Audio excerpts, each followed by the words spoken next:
going on, guys? This is Burrs. I'm here with Nate Murr, inventor of the Grip Stop, and we're going to talk to you today about plate carriers. What we got here is the Hardpoint equipment plate carrier. This is actually really interesting because it's pretty much all Velcro.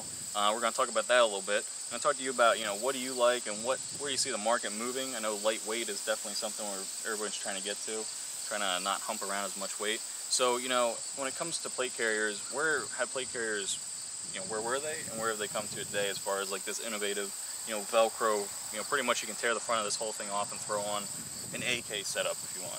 Right. So where's it come to? I mean, I get a lot of the same questions. People ask me, like, what do I prefer for a plate carrier, right? I still have my old Eagle Industries one, which is a Marine Corps issue, the scalable plate carrier. It's very similar to this. What I like about that one is it has soft armor sewn into it, so when I put sappy plates in it, there's a backer for those sappy plates.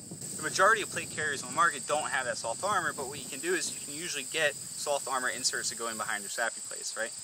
That's really good to have if you're not going to have standalone plates. And even if you do, it also kind of cushions the impact a little bit.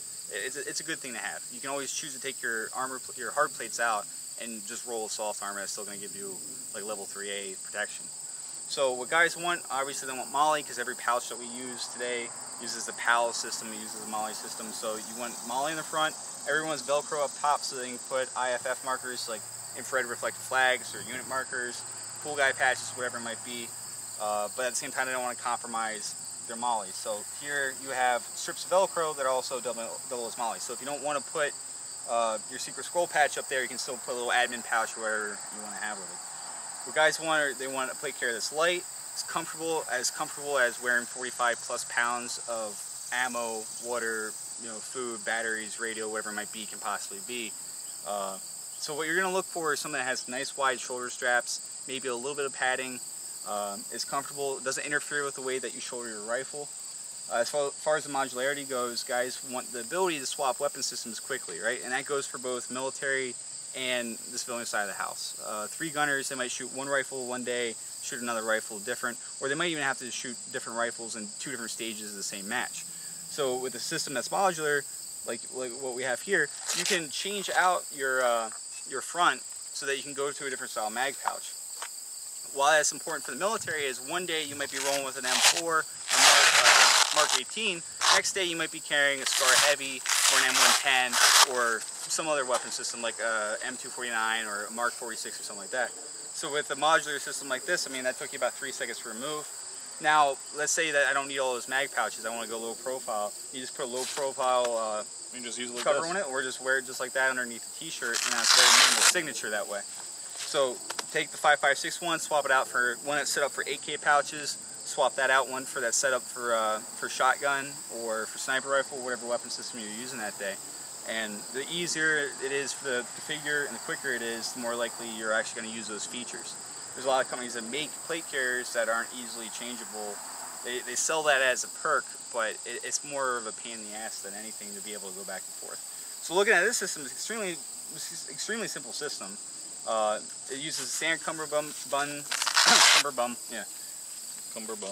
an extremely simple system. As you can see, it uses the standard cummerbund that most plate carriers do. So you can load the vest on your body from either the left-hand side or right-hand side.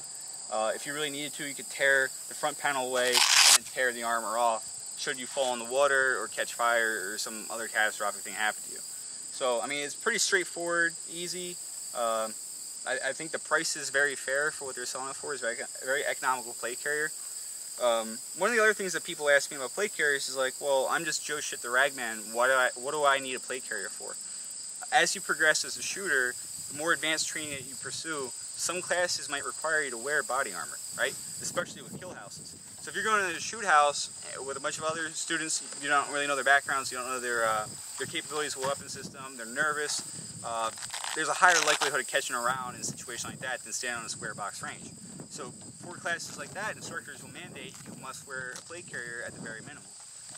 The other thing is, in the times that we live in, Katrina type events, we just had all that stuff go down with Ferguson, there's a chance that you might have to defend your property, your work, or your home, and if I'm defending anything with a long gun for more than 30 seconds, I'm doing it with plate carrier on. I'm going to armor up, I'm going to protect myself.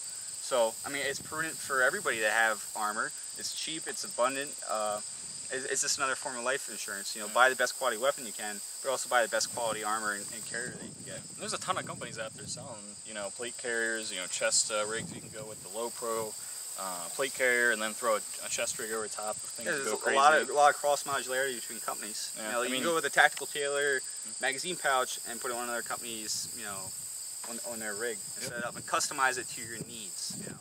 Yeah, exactly. I mean, you could have a plate carrier like this, which is set up kind of just for like a you know, home defense or active shooter situation where you have 2 mags, or you can go all crazy and gung ho and have, you know, 2 saw pouches on the front with, you know, a zillion magazines or whatever you want to do. With the modularity, you can set it up where you have 2 rifle magazines, 2 pistol magazines, and a little pouch for your cell phone for when you're at home. Someone goes bump in the night, you live in a large house, large property, whatever it might be. You have it set up for one situation. Now I'm going out to take a class. I swap that out for a front that carries 6 30-round magazines, so now I don't have to keep running back to the bench to grab spare ammo. So I mean, it's limited your imagination how you're going to use it. It's not just military technology. It's something that's useful for law enforcement and for the responsible citizen out there. Yep. And you'll see all kinds of stuff out there when it comes to the plate carriers. Like Tactical Tailor has their Fight Light line. I have one of their plate carriers. The thing is extremely, you know, light, especially if you get some good plates in there. I mean, you actually picked it up the one day and were like, is there plates in here? Yeah, I thought they were like training plates, or you cut out some foam or something. Yeah. So I mean, you know, between Mayflower and Tactical Tailor, Hardpoint, equipment, you know, there's tons of different companies out there that are selling this stuff. And, you know, doing your research and checking in on it, and when you go to the range, talking to people, you know, and all these videos out there on YouTube, tons of places to check up on plate carriers. Yeah. And as far as the Hardpoint goes, I mean, it's definitely well made. Like I said, the price is very reasonable for the product. All the molly looping is triple stitched. All the hard points are reinforced. So it's not something that's cheap. It's not like a cheap Chinese Condor brand, you know, garbage Chinese product that's going to fall apart the first time you take it to the range. I really advise people that when you buy stuff that potentially could be a life or death piece of equipment for you, to spend as much money as you can and buy quality. And for that, you're going to want to spend a little bit more money, but you're going to get more out. And I think definitely the Hardpoint delivers that. Oh yeah, definitely. And you know, as far as ingenuity, this Hardpoint specifically, and that's why I put it in the video. I don't know of any other plate carrier we can just tear the front off. The whole front off, yeah. And then put it on. It's industrial Velcro, so you know, that's why I decided to use it in this video, because it's really, really innovative. So yeah, you didn't have to take the armor off to be able to swap your rig. So no, and the fact that you can do whatever you want with it, pretty much. So I mean, that's just a little video on plate carriers and talking about this specific one, just because it's so interesting. So if you guys have any questions or anything, go ahead and put them in the comments down below, or better yet, you know, make a video about it. You can catch Nate over on Grip Stop on Instagram and check out his link down below. Grip Stop. Grip Stop. Until next time, later. The Grip Stop. What we're here to talk to you about today. Fucking A. That's the first time I screwed up all day. That was not the first time you screwed up all day.